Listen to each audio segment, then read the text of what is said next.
Welcome back to 5 Talk Street. I'm your host, Vince Sims. Labor Day is just around the corner, and do we have a great event for you and your family to attend this weekend? It's the Fair Park Blues and Jazz Festival, and it will benefit the African American Museum in Dallas. Please welcome Dr. Herbie K. Johnson, former Dallas ISD history teacher and high school principal and current leader of the Herbie Johnson Jazz Quartet, and also a longtime performer at the Fair Park Blues and Jazz Festival. Thank you so much for being with us. Thank you for having me. Oh, it is a pleasure to have you here. I know that you're going to be very busy on Labor Day weekend performing with this event, so tell us a little bit more about it. Well, the Fair Park Jazz and Blues and Jazz Festival started several years ago by the African American Museum to showcase local talent in the blues and jazz genre. And it has been very successful. Prior to the COVID epidemic, the last festival we had was sold out, overflowing crowd of people. So we are expecting the same thing this year. Mm-hmm. And this is the 5th year for it? I believe so. The 5th year. It would have been the 7th, of course. Yeah, we missed a couple of years in there, but that's understandable. A lot of things did with it. What does this mean to you, and why is this event so important? Well, knowing the history of jazz in Dallas and the dwindling avenues for performances, this is a way of advertising the music, getting it out to the people at a reasonable price so that they can we can get more people out there, and exposing them to this Native American music, which is one of the major cultural contributions of our country to the world.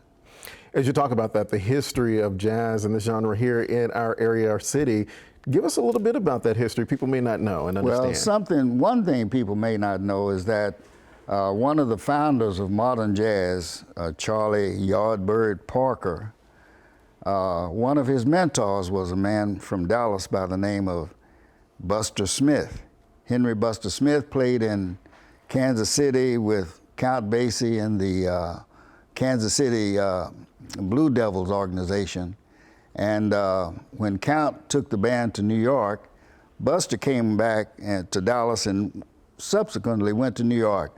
But while they were in Kansas City, a little fellow by the name of Charlie Parker would come around the club and sit outside the bandstand and listen to Buster play. So Buster had a great influence on Charlie Parker. And later on, when Count took the band to New York and Buster was writing for the band and other bands in New York, Charlie Parker came by freight train to New York and stayed with Buster in his initial days in New York City. Buster told me that his wife said finally that you got to have that fella stop playing all night and then come and sleeping in our bed on the daytime. But that was Charlie Yardbird Parker, one of the founders of modern jazz. Buster came back to Dallas, fortunately for us. He formed a big little band, and he had a lot of apprentices coming along after him. One of the famous ones that everybody knows is David Newman with Ray Charles. He was one of Buster's proteges.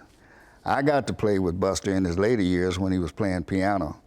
So he along with people like John Hardee and Big Al Dupree, they were the kind of the founding fathers of modern jazz here in Dallas, Texas. Wow, thanks for that bit of history. I know former history teacher, history is important to you. Let's talk about the event a little bit more, because it's taking place outside the African American Museum at the historic Fair Park. So for those who've never been to the museum, tell us a little bit about that area. And okay, well, you enter the Fair Park at the Grand Avenue entrance, come straight down Grand Avenue to the Grand Avenue entrance, and there's parking on the outside. And of course, then the entrance to the park is right outside the lawn in front of the museum.